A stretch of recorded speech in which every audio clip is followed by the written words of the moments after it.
क्या ईरान के 100 से अधिक नौसैनिकों की ये तड़पती हुई मौत थर्ड वर्ल्ड वॉर की शुरुआत है?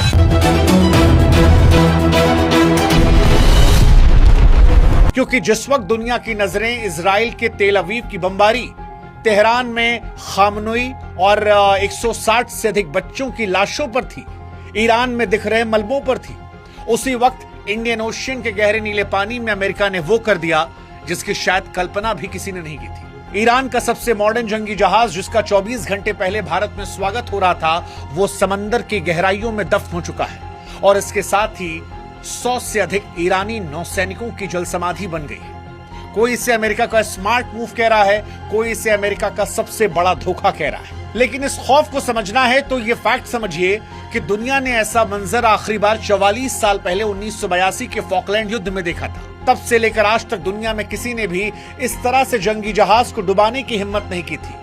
लेकिन अब अमेरिका ने जो किया है, सवाल यह है कि क्या वो तीसरे विश्व युद्ध की शुरुआत करने वाला है?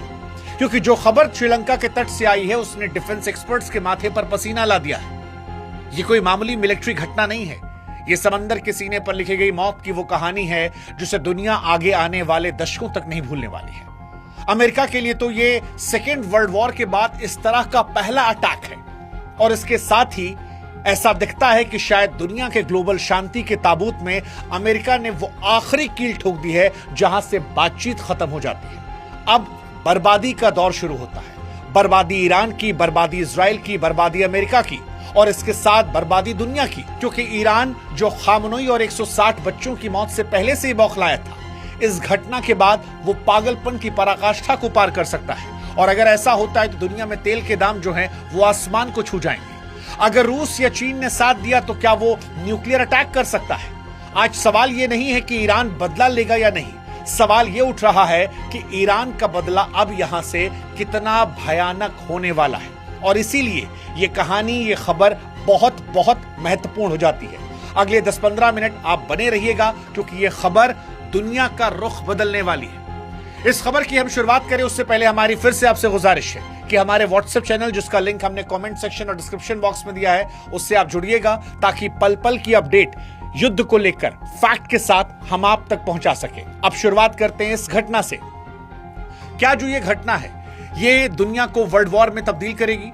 तो देखिए, बहुत स्पष्ट हम आपको बता दें कि यह हमला सिर्फ ईरान के जहाज को डुबोने का नहीं है, ये तमाम उन इंटरनेशनल समझौतों की मौत है जो हमें अब तक थर्ड वर्ल्ड वॉर से बचा के रखे थे। इसके नतीजे इतने खौफनाक हो सकते हैं कि पूरी दुनिया का नक्शा बदल सकता है। सबसे बड़ा खतरा तो ये कि अब हिंद महासागर पूरी तरह से एक डेथ जोन बन चुका है।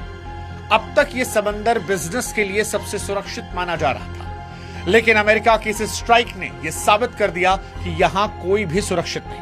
अब भारत के समुद्री रास्तों से गुजरने वाला हर तेल टैंकर मौत के साए में चलेगा। अगर ईरान ने बदला लेने के लिए होर्मुज को बंद कर दिया तो सिर्फ तेल नहीं रुकेगा, हमारे और आपके घरों की गाड़ी का पहिया और घर का चूल्हा भी रुक जाएगा। ऐसा हो सकता है कि पेट्रोल डीजल पहले 200, फिर 300 और फिर 500 को पार कर जाए।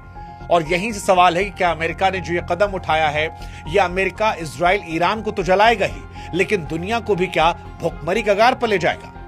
लेकिन इससे बड़ा खतरा दूसरा है, क्योंकि इस घटना के बाद परमाणु युद्ध का खतरा भी बड़ा हो गया है। ईरान उस मोड़ पर खड़ा है जहां पर अब उसके पास धीरे धीरे खोने के लिए कम चीजें बची हैं। 28 फरवरी को खामनोई की मौत हुई, उसके बाद मीनाप के स्कूल पर जो हमला हुआ उसमें 160 के करीब मासूम बच्चे और लड़कियों की मौत हुई और तभी से तेहरान की आंखों में खून उतरा है। अब अगर यहां से एक भी बटन दबता है तो ऐसा हो सकता है कि दुनिया विश्व युद्ध के मुहाने पर हो। और यही से सवाल है कि क्या हम तैयार हैं अमेरिका की खामोश मौत के बाद आने वाले महाविनाश के लिए? सवाल ये कि अभी लड़ाई जो है वो इजराइल, अमेरिका, ईरान और खाड़ी देशों तक है, लेकिन क्या भविष्य में भी ये यहीं रहेगी या इसकी राख पूरी दुनिया के आसमान पर छाएगी? ये दुनिया की कूटनीति का अंत है या एक ऐसे जंगल राज की शुरुआत जहां जिसकी लाठी उसी की भैंस?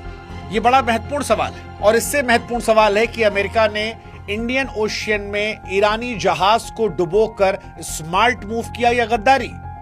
क्योंकि दुनिया का एक हिस्सा अमेरिका के इस कदम को स्ट्रेटेजिक मूव कह रहा है, लेकिन एक हिस्सा है जो इसे इंटरनेशनल रूल्स की धज्जियां उड़ाने पर जोर दे रहा है। सवाल यह है कि IRIS पर जो यह हमला है, क्या उस भरोसे के कत्लगाह में हुआ है जहां पर उम्मीद नहीं थी?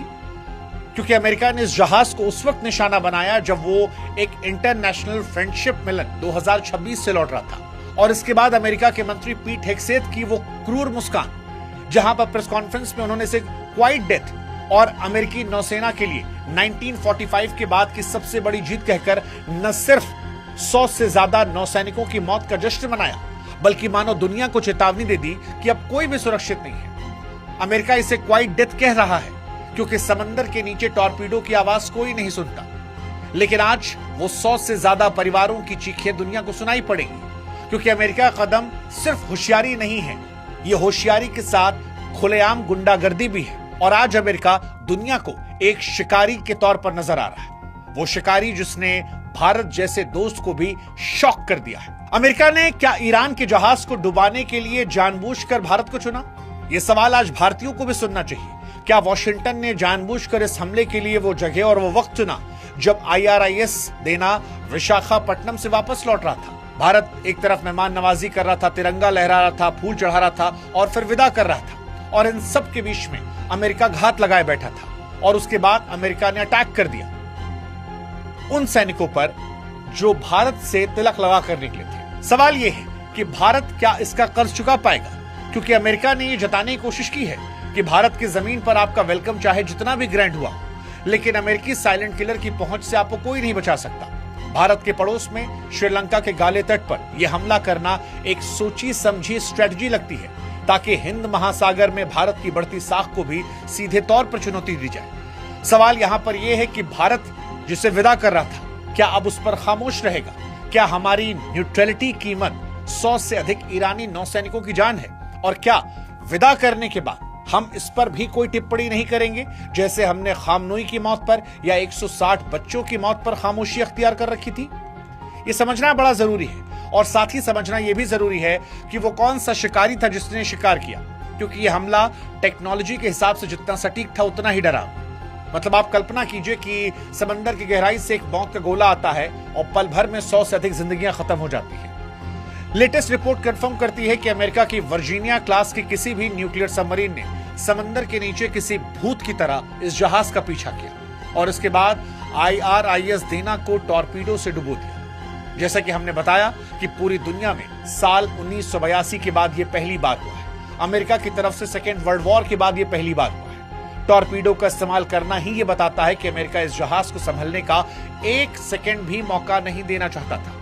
यह सिर्फ एक जहाज को डुबोना नहीं था, बल्कि ईरान की इंटेलिजेंस की एक बहुत बड़ी नाकामी भी थी। अमेरिका का इस साइलेंट स्ट्राइक ने धोखे की एक नई किताब लिख दी है और खून के इस खेल ने समंदर में जंग के तौर तरीकों को हमेशा हमेशा के लिए बदल दिया है। अब यह सवाल उठ रहा है कि सच है कि युद्ध में सब जायज है, लेकिन फिर भी मित्रता करने आए एक जहाज को इंडियन ओशन में डुबो देना, क्या यह नाजायज था? और क्या 180 परिवारों को इंसाफ मिलेगा? क्योंकि गाले के समुद्री तट पर जो तबाही दिखी है वो किसी भी इंसान का दिल दहला सकती है। श्रीलंकन नेवी ने जो बताया वो डराने वाला है। उनके चेहरे पर पसीने थे जो मंजर उन्होंने देखा। समंदर की सतह पर जहाज का मलबा नहीं बल्कि तेल की काली चादर के बीच 80 से ज्यादा नौसैनिकों के शव बरामद हुए। 180 के क्रू में सिर्फ 32 को बचाया गया। 70 से ज्यादा लोग जो हैं अभी भी गायब हैं, लापता हैं। शायद उनकी लाशें भी कभी नहीं मिल पाएंगी। ये सैनिक थे, जंगी जहाज पर थे, मौत से खेलना इनका पेशा था। लेकिन जैसा कि हमने कहा कि जंग के फिर भी कुछ नियम होते हैं, कायदे होते हैं। पुराने समय में भी नियम था कि जो मेहमान बनकर आए उस पर पीछे से वार नहीं करते। ये सैनिक किसी मोर्चे पर तैनात नहीं थे। ये भारत में एक शांति मिशन से लौट रहे थे और जब कोई फौजी दुश्मन के सामने सीना तान कर खड़ा हो, उसे गोली लगे, तब वो शहादत है। लेकिन जब दोस्ती का हाथ बढ़ाकर लौट रहा और समंदर की गहराइयों से छिपकर उस पर टॉर्पीडो दागा जाए, तो ये शहादत नहीं बल्कि कोल्ड ब्लडेड मर्डर है। उन माओं के दर्द के बारे में सोचिए जिन्होंने कल अपने बेटों को भारत की धरती पर मुस्कुराते हुए देखा होगा। वो क्या पूछेंगे कि बेटा तो शांति के लिए गया था, अमेरिका ने समंदर में दफन क्यों किया? श्रीलंका के तट पर बिखरा यह मलबा चीख चीख कर कह रहा है कि बड़े देशों के पावर गेम में मोहरे हमेशा बेकसूर बनते हैं, चाहे वो बेकसूर वर्दी में ही क्यों ना। और यहीं से सवाल उठता है कि क्या अमेरिका के इस कदम के बाद परमाणु युद्ध होगा? भारत और श्रीलंका की समुद्री सीमा में अमेरिका ने जो कुछ किया वो पहली घटना नहीं थी। इससे पहले खामनोई की हत्या, 160 बच्चियों की हत्या। तेहरान की गलियों में आज दुख के साथ साथ गुस्सा भी भड़क रहा है, क्योंकि जहाज को डुबोकर अमेरिका ने उस आग में घी डालने का काम किया जो 28 फरवरी की स्ट्राइक के बाद से धधक रही थी। ईरान के रिवॉल्यूशनरी गार्ड्स के लिए अब ये लड़ाई उनकी इज्जत पर हमला है। ईरान के भीतर से उठ रही आवाजें अब छोटे मोटे हमलों नहीं बल्कि अंतिम युद्ध की मांग कर रही है। और सवाल अब ये नहीं कि ईरान बदला लेगा या नहीं, सवाल ये है कि वह दुनिया की सबसे जरूरी तेल सप्लाई लाइन हॉर्मुज को हमेशा के लिए क्या बंद करेगा।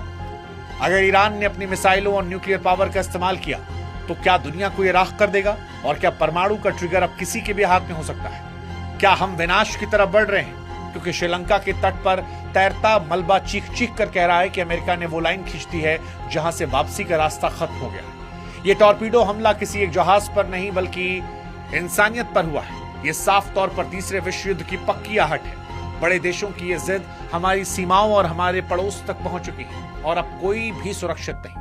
अमेरिका ने नियम नहीं तोड़े हैं बल्कि उन्हें जलाया है। इसलिए जाते जाते हमारा सवाल आपसे कि क्या आपको भी लगता है कि अमेरिका अब अनकंट्रोल्ड शिकारी बन चुका है? क्या भारत को अपने पड़ोस में इस भरोसे के कत्ल पर चुप रहना चाहिए या फिर अपनी आवाज को सख्त करना चाहिए?